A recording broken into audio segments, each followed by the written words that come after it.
Hello and welcome, listeners, to That's a Good Card. Today, Ya will have the challenge of getting me to say, That's a good card. While Ya will be doing the convincing, I'll be playing the devil's advocate. And if you're interested in more Tag C content, check out our Patreon in the link down below. We have a ton of bonus full podcasts, some that are the That's a Good Card specials, something like maybe an episode on counterbalance.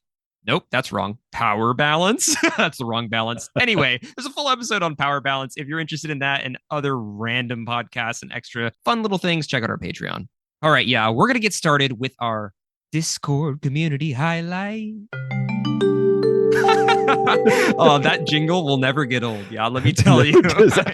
I always crack a smile. Yeah, it will never get old. But anyway, our Discord community highlight today actually comes from the general chat of our Discord. We just spent the weekend commentating our first tournament, and somebody said they our good friend Vakita Azul. I'll just read out what was said here. Somebody asked, did you have fun? Was it interesting? And I kind of responded that, to be honest, I'd rather be playing in tournaments than commentating. But if I'm not playing in the tournament or can't make it, I'd be down to commentate. And Vakita Azul replied, "Yeah, I feel you on the rather be playing part. LOL. You're not quite at your Tony Romo retire from playing and start commentating point, huh?" Oh my gosh, y'all, this had me dying. Hold on, Kyle. Okay. Kyle, real fast, just in case. I know there are at least a few listeners. Who's Tony Romo? Tony Romo is a retired Dallas Cowboys quarterback. And he retired and then started commentating like football games. So it was a very funny, I guess, what is that called? Analogy for me? Question mark? Yeah, something along those lines. But basically what ended up happening is I hate the Dallas Cowboys. I'm a big Buffalo Bills fan. So the chat then devolved into a massive meme football chat for a little while that included potentially bringing up a That's a Good Card fantasy football league. And it was just an absolute fiesta of a chat. But that's the Discord community highlight here. And we record a week in advance, so people are going to forget all about that chat, but they're going to remember right now and all the laughs and fun that came along with it. Yeah. Anyway, that's our Discord community highlight. It's a nice jingle. You have a career there, I think. A career in finding public domain chime noises. Yes, really? That's me. Yes. Well, you think I pulled out the chimes and started bonging them around? Is that what you do? Is you bong a chime? Yeah. Anyway, okay, let's get into it. We're getting a little off track here as usual. So, yeah, tell us about your card that you're bringing to us today. Well, the card we have today, it comes from a friend of the channel, Dootloot. Actually, a friend of the community. Really, I feel like Dootloot has been really popping up kind of everywhere recently, and he reached out and suggested this card in Scroll Rack. Scroll Rack is an artifact that costs 2 generic mana. It also has an activated ability of paying 1 generic mana and tap it to choose any number of cards in your hand and set those cards aside. Put an equal number of cards from the top of your library into your hand. Then put the cards set aside in this way on top of your library in any order. Mm-hmm. That's a lot to say. Basically, it's a wall of text. Pick a bunch of cards, swap them. Yeah, pick the ones you don't like. You look at your hand, you have 7 cards. You pick, you say 5 of these are trash. I don't need these. Set aside 5. Look at the top 5 on your library, and then put the other 5 back in any order. Very interesting card. Where are we seeing this card being played? This card is one of those cards that is seen and included, I should say, in over 999 bracket 5 lists on Moxfield. That makes sense. I would say that outside of a very few decks currently, it's not that common to see played.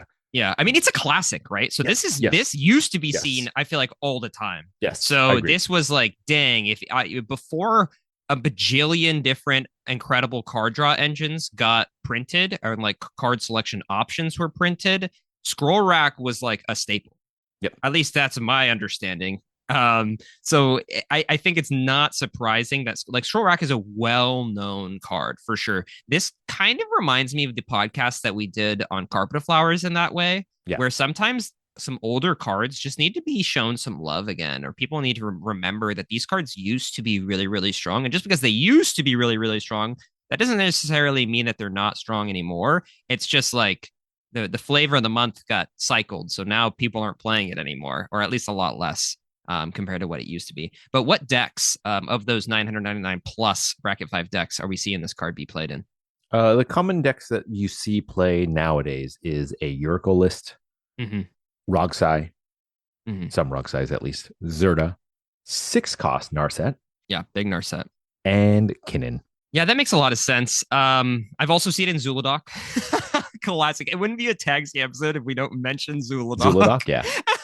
I also, for a little bit, when I was first getting into CEDH, I was playing it in Winota. Oh, you 1,000% were playing it in Winota. Because I Yeah. remember thinking to myself, like, when as you playing against your Winota, being like, damn, you get to just like set whatever you want there for the Winota trigger. That seems so Yeah, good. especially if you draw it, like you didn't want to have to actually pay to play that card. You just wanted Yeah. it on the battlefield. Absolutely. So I think it's pretty funny that both Winota and Yuriko were like staples of the format when I first started playing. Like they were both really, really powerful, and both of them use Scroll Rack specifically with their commander really well. So I think that's kind of funny. But anyway, let's get into your points. Yeah, I'm excited to talk about this today. I'm glad that Doot Loot decided to bring this card to us. I'm sure we'll link Doot Loot's store down below. If you don't know who Doot Loot is, they sell a bunch of Russian and Japanese foils, but also just like other foils in general. But they have a really cool store, so check them out.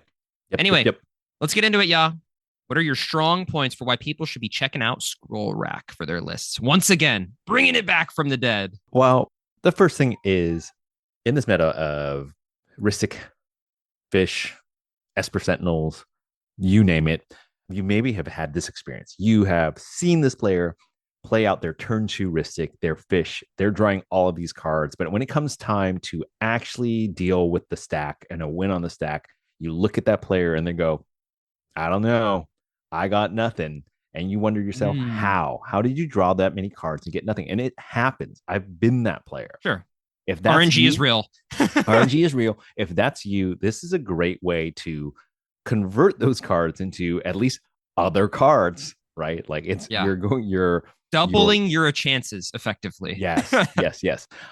So I think that this is a type of card that honestly, when we first started talking about this card, I was kind of like mid on this card just because of my Mhm. experience on it. But when I sat down and thought about it more, and after kind of like really been playing a lot recently, sometimes you do find yourself with just a stack of cards, but not the right cards, right? You're Yeah. like, ooh, these are all good, but in this moment, none of these things do anything for this situation. And I think like a card exactly like this just allows you to continue digging, right? And Yeah. using the resources you have towards finding other cards and setting aside cards.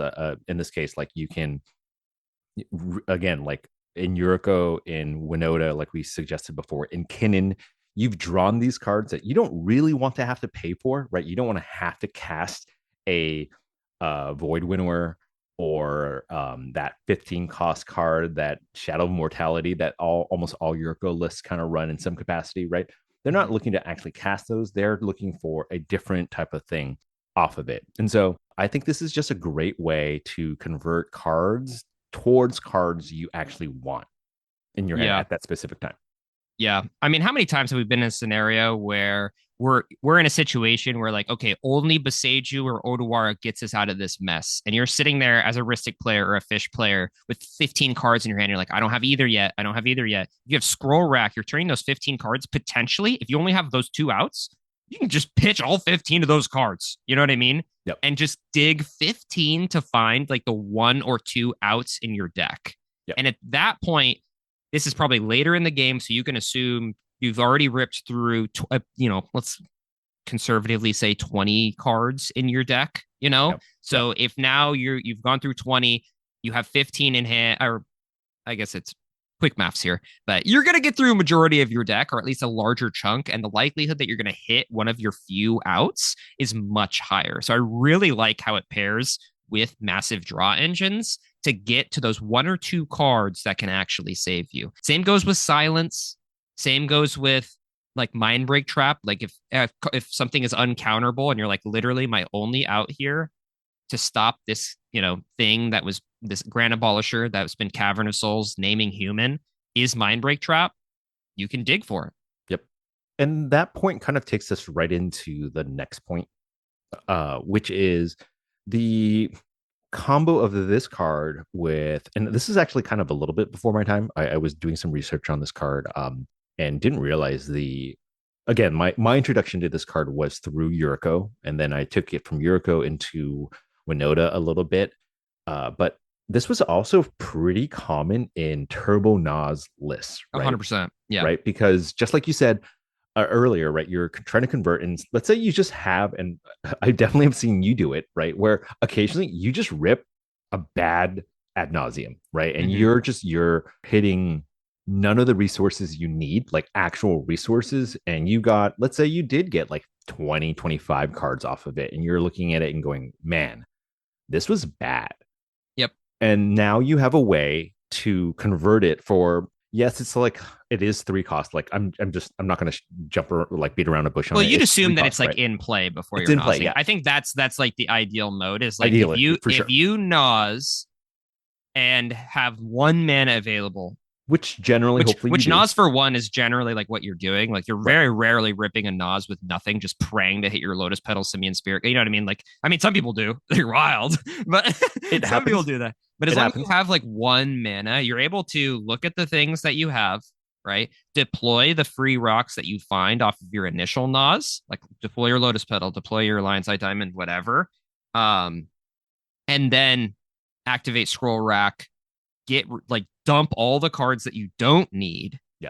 and then look at another 30 cards to find all the other free stuff, right? True. Yep. Keeping the key pieces like Underworld Breach or Thoracle, whatever you're keeping.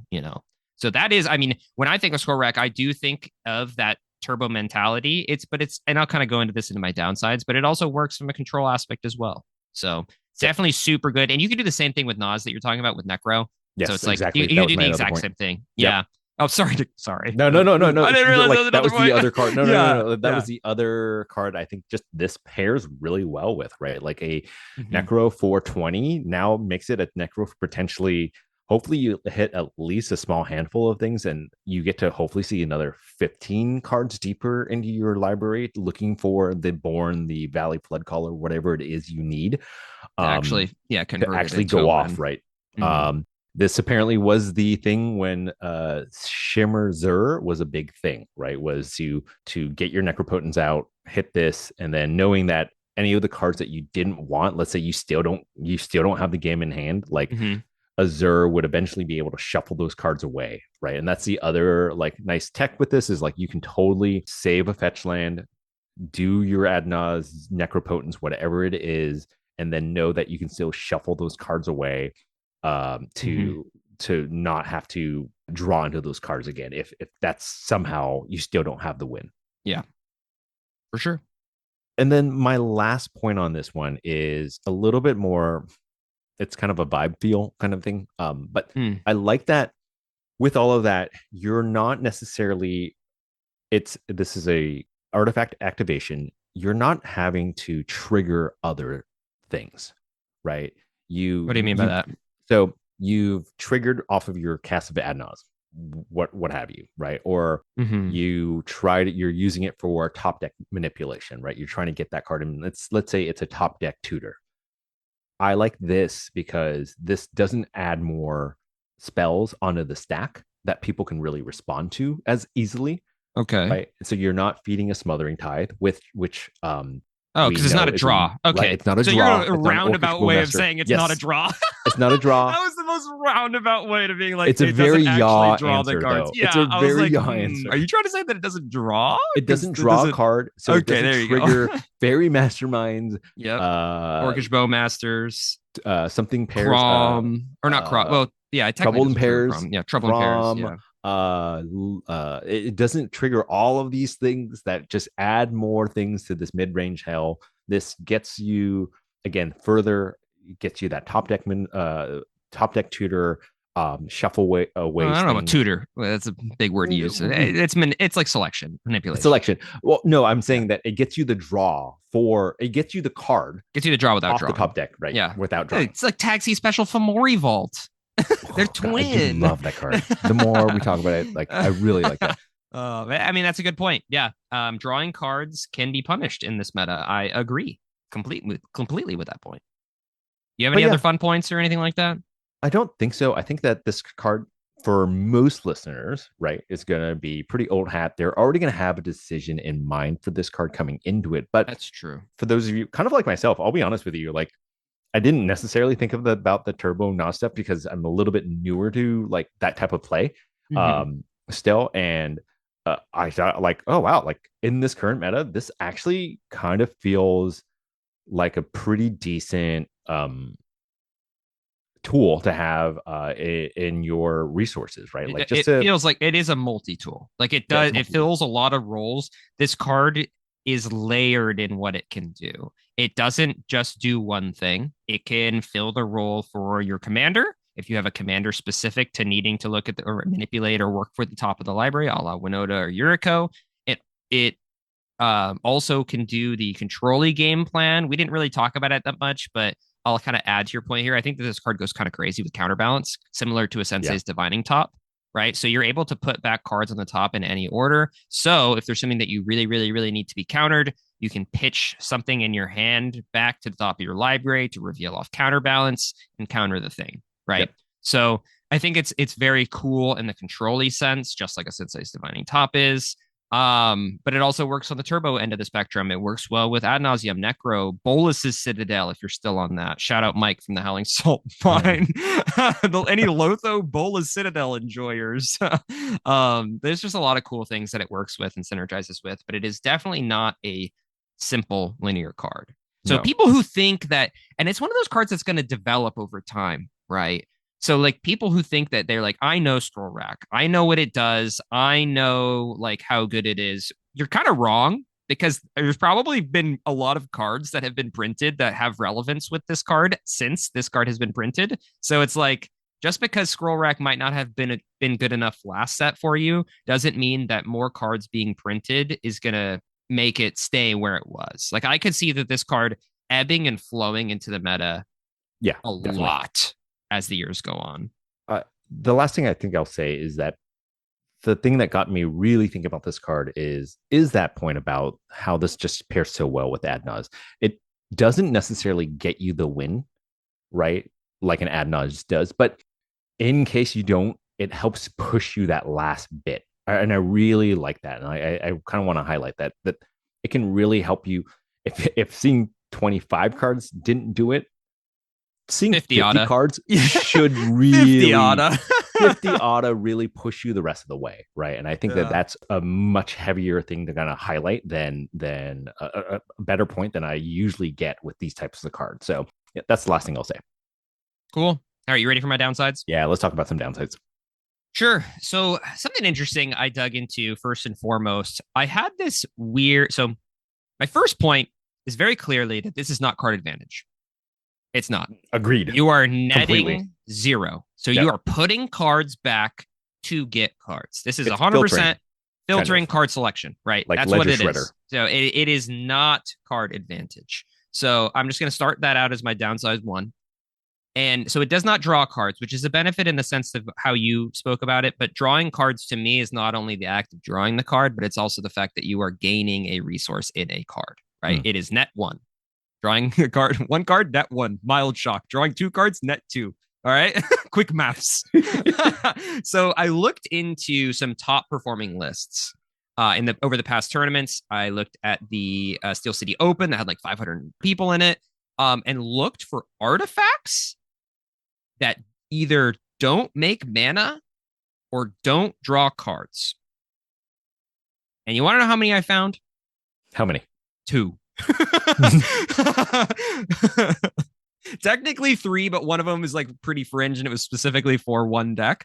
Do you want to? So I'll give the listeners some time to think. Name an artifact that is commonly played in common lists. That's not just like one-off commanders. Oh, okay. That doesn't, yeah, that no, no, I'm not counting things that are just like very Time Civ. specific Yeah, to like one Time commit. Civ is Yeah, very yeah, yeah, specific. yeah. It's Yeah. very specific. So just like common CEDH staple cards, there's two. One is Wishclaw Talisman, Yeah. Okay. which tutors you a card. Yeah. So it's kind of like Still still card game. Yeah. advantage Yeah. technically, Yeah. but it's kind of neutral because you have to cast the Wishclaw to get it. So Yeah. I'm not putting it in the card draws cards or makes mana category, even though it can kind of do both. And then the second one, something we see a little less, but it used to be like super prominent, is Defense Grid, just pure protection for artifacts, right? The other fringe one, like I saw like a Conqueror's I was gonna say Flail. Conqueror's I Flail is saw a not as common. Birthing Pod. Like those are like combo-y. And there's also like obvious, like I didn't count like combo pieces. I guess I should put it into three. Doesn't draw cards, doesn't make mana, and isn't a combo piece. Yeah, Because there was that's fair. like Cloudstone Curio, like those kinds of things, like a Combo piece. Yeah. cursed mirror for a Tali decks. Like it's effectively a combo piece. It's like winning the game. It also makes mana technically. So those kinds of things didn't fit the category. I was looking for things specifically that didn't either win the deck the game, draw the deck cards, or make mana. And there's only two: Defense Grid and Wishclaw Talisman. Which, it's just something to think about. It's actually kind I of wild that there was not a Grafdigger's Cage played more. I was looking in top cuts. Yeah, that's fair. That's fair. That's fair. Like I'm like, wow, this no is offense actually to Graf surprised. Like Digger's Cage. I also didn't look up Curse any Totem. tournament that Zuladoc was in. You know, Yeah, that's so like I Urza only doesn't looked count at a either, handful. right? I only Yeah. looked at a handful of decks. Okay, there are a lot more people, so don't grab your your We're pitchforks, talking about your it now. pitchforks. You don't have Just to make yeah. comments. Yeah, It's yeah. fine. So you We're don't have to talking make about it comments now. right now. We're talking about it right now. Yes, there are obviously more, but commonly seen in these top I agree cuts with of this. the Yeah. few tournaments I grabbed. That's all I'm saying. There's not a lot. So look, CEDH cards, simple as you can put it. Want to draw cards, want to make mana, I want to win you the game. This card just doesn't do those things. That's it. That's my first point. My second point is an anecdotal point based off of seeing this card played by Connor, our Zuladoc pilot. So it's just like this feels bad anecdotally, where there are times where the cards in your hand, obviously, the cards on top of your library, like deep. Like a good amount of the cards. So we're talking like Yeah, five or I would love six that. cards Okay. deep, right? And you have zero answers and know that you cannot do anything to even get close to where you want to be. Like that's the feels bad. I was playing in a game with Connor where he had Scroll Rack and he was like, I know the top six cards of my deck. I am not helping. And everyone's just like, oh no. Well, Imagine being like, I know I have these cards in hand. I know the cards are on top of my deck. Nothing's happening, right? so We aren't getting out of this, so people. you're It saying doesn't matter if you flash in a Taru and give me a card draw. Ain't nothing helping. Ain't nothing coming. ignorance is bliss here? Is that what you're saying? Ignorance would be better? I mean, kind of a little bit. Ignorance is bliss. It's just kind of it's hard. I see the randomness of my deck, and this is a feelings thing. So this is there's about 80 bullet holes in this in this downside here. But don't laugh at my feelings, people. I can't even hold it together. I can't. What I was gonna say is I see my deck as being like the randomness of it gives me hope. It gives me hope that when I think about a couple of cards that can get me out of this, that I can say, that's a good card three times under my breath as I draw my card and go, that's a good card, that's a good card, that's a good card. Draw for turn. Yes. Part of the cards, baby. I drew it. I drew exactly what I needed. The crowd goes wild. Everybody clapped. Like that is the feeling I kind of love about my deck. And just like being like, the randomness of it and knowing that there is hope gives me hope to play better. So that's my thought process on this card. There can be anecdotal times where you know everything that is potentially coming to you and you know that you are doomed. I feel like at this point right here, you need to flash onto the screen the Yugi from Yu-Gi-Oh! Because that's who you just described. I know. Yourself Heart of the as cards. that, like heart of the cards. Like that's Kyle believes in the heart of the cards, and a card like Scroll Rack takes away. It kills the Kills vibe, the of the vibe. heart of the cards, honestly. Imagine Mm. playing a card that kills the vibe for miracles. Yeah, do you believe in miracles? Because Scroll Rack says no miracles. Well, unless you play Amanatu and you do want miracles off the top of your deck. Oh, I drew True. this card. I can Shout cast out it for its anyone who miracle plays cast. miracle cards in CEDH. That'd be hilarious. Wild. I've seen a couple. I've actually seen a couple at tournaments. Anyway, my third downside is kind of weird. Something that people have probably already typed up in the comments as they're live tweeting this is the fact that we didn't really talk about how it synergizes well with Wheel of Fortune or just like wheel effects. Oh yeah, yeah, So yeah. that synergy is also really strong, which is why Roguelite pilots play this. You can not only is it great with Necro and Adnaz wheels as well. You can decide basically when you know you're going to draw 7 cards, like you can look deep before the wheel resolves and then decide exactly which 7 cards you want to be in your hand. So it's pretty sweet in that sense. But Necro, Nas, and Wheels are kind of like in this genre of these are cards that are played in turbo decks, right? And then on the other hand, something I mentioned was something that's like Ristic, Fish, Counterbalance, like the control-y side, which, yes, I understand that Roguelite plays Mystic Remora and Ristic Study, but it's kind of like a backup game plan because it's good to do. Anyway, Counterbalance It's a definitely no really Rock good size backup unless plan. you're playing wrong side like that. The turbo decks are not playing Counterbalance, so it works well with 2 sides of the spectrum. And I just wish that it was just really, really good with 1 side. Does that make sense? It's like there is no deck that I can think of that is going to be playing all of those cards that it really synergizes with the best, in my opinion. So it's like this weird identity crisis of kind of a turbo card, kind of a control card. Where are But we at nobody with wants it. this? So nobody But wants it. nobody wants it. Yeah, but that's the thing, and I think that that's part of the reason why people end up, kicking it out to the curb is just like it has an identity crisis. Is it a turbo card? Is it a control card? I don't know. So that's my third downside. It's a little awkward I kind of with see that. with the Yeah, identity of I the see what you're card. saying here. Yeah, and then my last downside is pretty fringe, but it's it's also from the gut. So people are gonna pick it apart. So 3 mana is kind of my breaking point for making something that's deployed early of whether or not it's like gonna happen. Okay, let me rephrase that. Basically, when you're playing this turn 1, it's very common for a CDH deck to be able to make 2 mana turn 1. It's not common for a CDH deck to be able to make 3 mana turn 1. And because when you casting this does nothing, you have to cast, then activate the card. So effectively, for the use case of this card, it is effectively a 3 mana card, right? So it's kind of awkward in No, that agreed. scenario. Yeah, agreed. So if you are like turn one, you can get out Scroll Rack, but you can't use it. So then you have to wait until turn 2 to actually use it. And then we get into the ripples of undeath dilemma, is what I call this. So, listeners, if you don't know what Ripples of Undeath is, it is an enchantment for 1 and a black that reads at the beginning of your pre-combat main phase, mill 3 cards. Then you may pay 1 and 3 life. If you do, put a card from among those cards into your hand.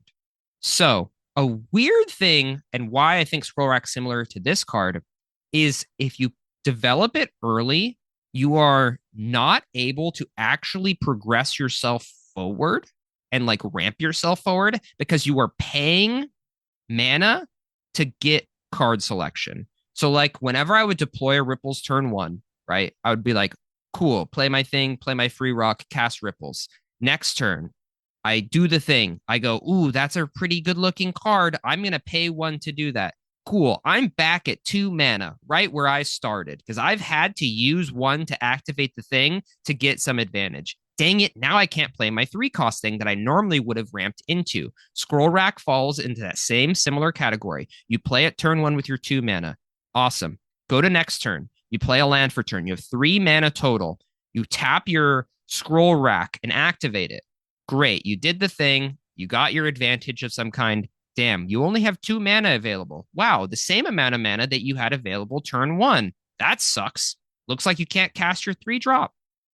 That's it. So that's the point here, is that having to pay 1 to do the thing every turn doesn't necessarily time walk you, but it doesn't allow you to progress and move at a natural progression of like, cool, this turn I'm going to have this much mana. The next turn I will have more mana. It stagnates you because you have to pay 1, which is the same as your land drop every turn, unless you're dropping a City of Traders or an Ancient Tomb. So that is the reason I've cut Ripples of Undeath in every deck that I've ever tested it in, because it just feels bad to deploy early because you can't actually ramp out the things that you want to play. And I think it's the same downfall that you might see with this card because you'll want to activate it. You really will. But if you do that, you know that you have now effectively missed your land drop. That's my fourth point. Unless you do it on the insip or something like that. But at Sure, the same but time, you could just cast the 3-drop. You know what I mean? And then now you're not activating your scroll rack. So you developed your scroll rack early to do nothing with it. So now it's like you haven't used it twice. But if it truly is just something like develop it and then hope later on it will be helpful, then yeah, I guess that's fine. But it feels bad into a faster pod if that's the thing you were deploying early is going to have no impact on the game. So that point I think is the best part of that whole thing. Like that is very true. Like if you're deploying this early, if you're for some reason, I guess I'm getting into like your best point, kind of. Yeah, I really agree with that point. Like is early on, if this is one of the reasons you kept it in Mulligans, it's probably not good enough, right? Like yeah, because early game. it does pair with that turbo game plan really well. But like, is this really what you want to be doing on your turn 1 or 2 as a I turbo mean, deck? No, you're trying to win. Jam. I mean, if you Kirk also rate, have wall ad rate, nauseum, then Nas. yeah, I No, guess, it's I like, guess, I I mean, guess so. yeah, Maybe. sure. But anyway, let's get into our favorite points of each other. You were already kind of touching on it. So, what point of mine do you think is the biggest downside? Oh, I'm gonna pull the rug on you. It is your point about basically not getting to be a Yugi. Like that rings so true to not Okay, only to myself but to so many listeners that like it's you a love the kind of a mystery joke. of it all. Yeah, it's kind of a joke, but we all love whispering to whatever it is to ourselves, like heart of the cards, believe in the heart of the heart, like whatever it is you do, you do it. If you're listening to me still, you do it. And it does take away some of that mystery. And it does suck when you're like, I would say the only thing is like you could probably politic like, hey, I know what those cards are and they suck. Trust Yeah, me, you don't have to worry about yeah, me. Like, yeah. that's I think that's really strong as well as like you said, if it doesn't really do much until you need it, but at that point, you probably could already win. Maybe, Yeah. maybe, maybe not. All right, yeah. My favorite point of yours is definitely the hand filtering. If you are in this late game super stack battle where you have drawn a million cards off your Ristic study. You have literally 22 cards in hand, and you're like, Happens. damn, I'm running out of things to do. It is cool that it's an artifact because you can also flash it in with like a Valley Flood Caller and then do it. So you could just be like, haha, I have a ton of mana, but now I'm going to do this thing, cast this card. People are forced to counter it. Otherwise, you can turn the 15 lands into your hand into potentially 5 more counter spells. So I really like that aspect of it. It's one of those cards that really pushes a potential for you to win on the stack to like, oh yeah, you're definitely winning this stack battle. Yep. It might just push you over the edge. All right, Kyle. It's time. Have we done it? Have we convinced you? Is this a good card? What is Kyle going to say? Honestly, as we talked through these Thinking about things, it. Wow. yeah, I am thinking It about was a it. hard no. Wow. As we talked, what do you mean you thought it was hard no? It's definitely so. Might shock the world. Yes, that's a good card. Whoa, The, actually, the I'm reason actually a little why surprised. I Yeah. know I'm shocked too, honestly. The reason why is just as we talked through all of the points, I feel like I just kept on naming all of these things that it synergizes with, like over and over and over. There's just a lot of cool stuff that it synergizes with. It sucks that the rate of 3 mana for it to actually do anything is that high. But at the same time, if the meta is slower, like I'm seeing myself being like, I might play this card in Italian like more so I can pair it with the counterbalance, so I can pair it with the Mr. Kimura Yeah, and the for Ristic sure. Study more than the Turbo, which I know Dude, who recommended this card, plays it in Rog size. So it's like I personally I am more interested in playing this in a more control oriented deck, but I don't know. I just think it's better than I thought it was. That's all I'm saying. And if I think it's better than I thought it was, and I knew it was a fringe CDH card, and I think it's better than a fringe CDH card, you know what that means? 2 + 2 is 4. So I guess yeah, score rack. That's a good card. Sick. We Wow. did it. Yeah, we got We there. did it. To back Kyle up here, I kind of had the same experience. I thought like, it's a mid card because again, I have played this card. Yeah. I played it for a while when I was playing Yurko, and it does the job fine. Outside of those, and I think I fell into the camp of outside of those very specific decks, like this card was like, but I'm like, in a world where everybody's drawing so many cards and you're reaping the benefit of drawing off of cards, like sometimes you still need to dig for that right card. And at least this lets you dig a little bit further. And I think Mhm. that is, there's a lot more to be said about that, and needing that kind of effect at some point. Yeah, for sure. All right, lightning round, y'all. Give me some Okay. decks, and I'll give you scale of 1 to 10 how interested I'd be in testing Scroll Rack. Listeners, you can play along with us. Just gut reaction. You got to go quick, though. Here you go. Blue Farm. 6. Traxa. Ooh, 3. Doesn't make Oh, mana. really? Doesn't make mana. I don't want it.